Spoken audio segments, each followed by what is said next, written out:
Bonjour à toutes et à tous, et on se trouve pour la critique de Beetlejuice, le premier film. Donc je vais aller voir le deuxième film dans quelques jours, parce qu'il est sorti, donc je vais en faire la critique.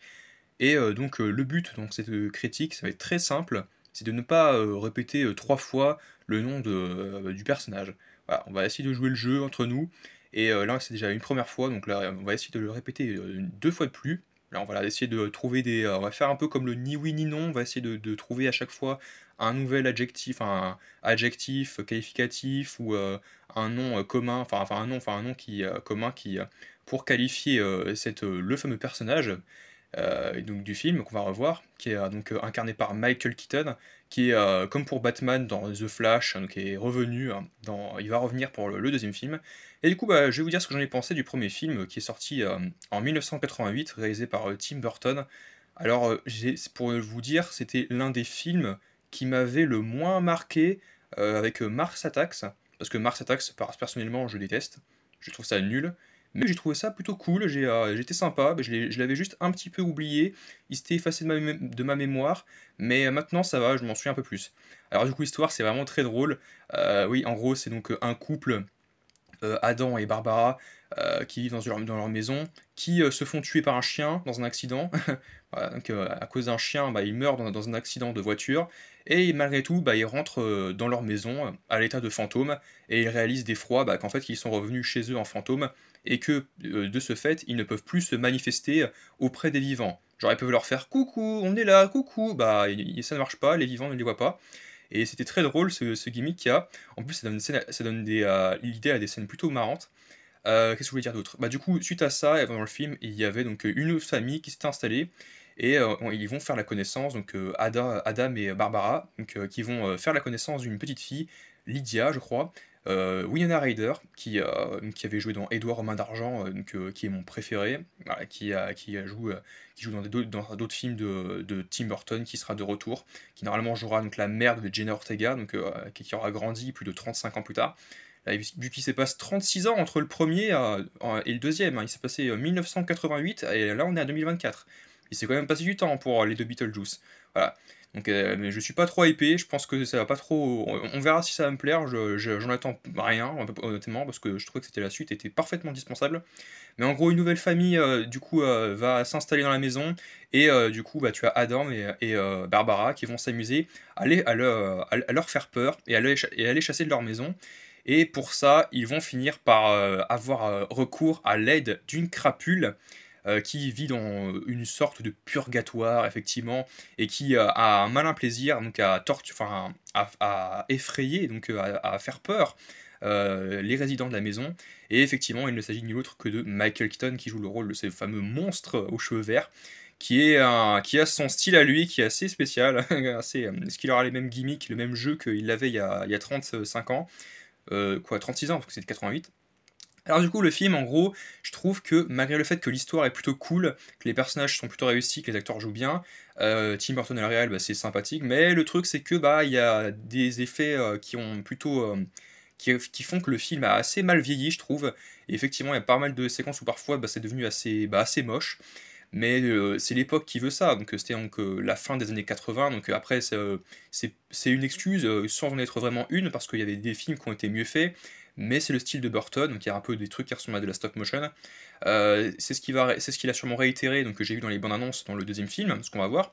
Donc il y a déjà eu des premiers retours, je crois avoir vu, mais moi mon retour à moi ça va être dans quelques jours, peut-être ce week-end ou vendredi.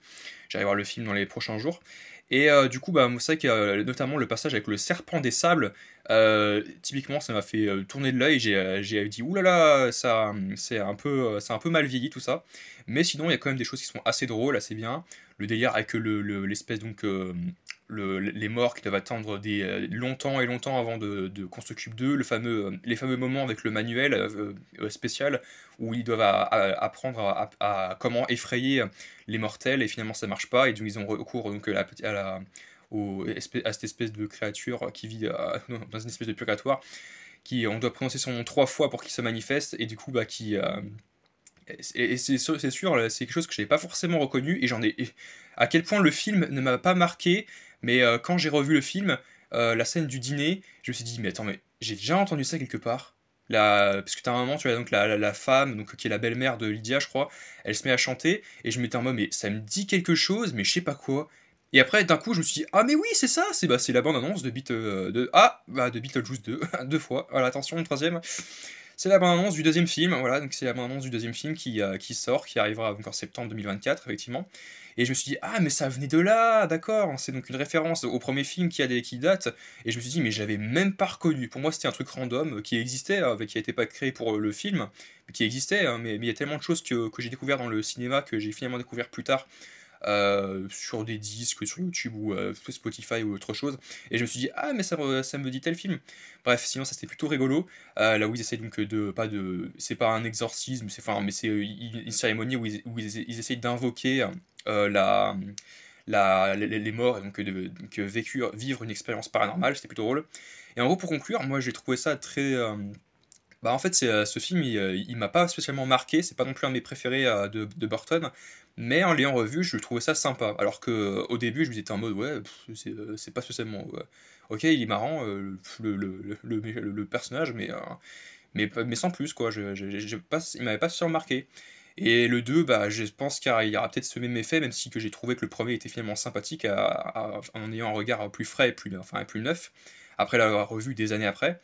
Mais en gros, n'essayez pas de dire ce que vous en avez pensé. Moi, j'ai beaucoup aimé donc les personnages, ouais. Par contre, c'est vrai que le personnage de Lydia, le style aussi donc de Jenna Ortega, t'as l'impression qu'elle joue que dans des films d'horreur ou dans des films de ce style-là, un peu macabre ou un peu gothique. Je ne juge pas, je connais personne dans ce style-là, je sais que ça existe, mais c'est vrai que c'est un peu, voilà quoi. Les gens sont un peu blasés, ils sont en mode. T'as l'impression qu'ils veillent les morts. Et t'as cette scène qui est très cool, où genre ils viennent d'emménager dans la maison, parce que ils ont. Comme le couple ne s'est pas manifesté depuis des semaines, des mois, bah du coup la maison a été mise en vente, et du coup bah, la famille est arrivée.